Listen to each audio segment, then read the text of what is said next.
Voilà, on va la retrouver tout de suite en direct de Londres. Hervé Amorik, bonjour Hervé. Je disais à l'instant, un lendemain et réveil peut-être un peu difficile après cette nuit courte. La frénésie de l'euro a repris en Angleterre. Hein. Bon, le calme est revenu dans les rues de Londres. On a rangé dans ce pub ici derrière moi l'écran géant jusqu'à dimanche, mais ne vous fiez pas aux apparences.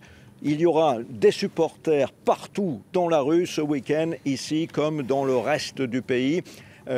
En effet, vous savez que nous avons un nouveau Premier ministre, Keir Starmer, qui vient d'être élu et qui est aussitôt parti à Washington pour le sommet de l'OTAN.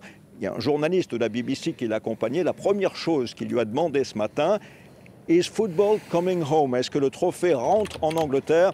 Vous savez que ce sont les Anglais qui ont inventé ce jeu, mais ils n'ont pas gagné un grand tournoi international depuis 60 ans. Et c'était une idée fixe. Il y a eu beaucoup de controverses sur le sort du manager, de l'entraîneur de cette équipe d'Angleterre, Gareth Southgate. Finalement, il est sain et sauf. Son avenir, il restera au moins jusqu'à dimanche, mais qui sait? Vous savez que l'Angleterre était en finale du dernier tournoi européen. Elle a perdu la Coupe du Monde de femmes contre l'Espagne justement en finale. Et donc c'est une opportunité, c'est l'opportunité que tout le monde attend ici dans ce pays de redorer le blason du pays à un moment où il y a un renouveau en politique. On espère que ça sera aussi un renouveau dans le sport. Bon, on veut y croire forcément côté britannique. Malgré tout, les favoris restent espagnols. Hein.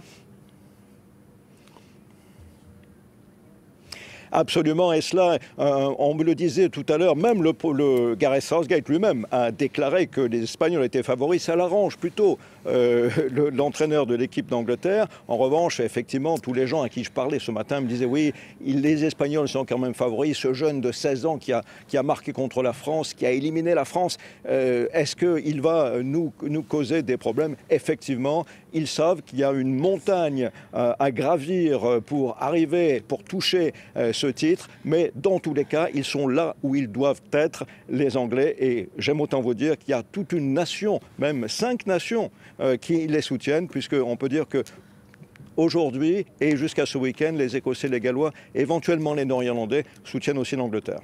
Voilà, les Anglais fin prêt.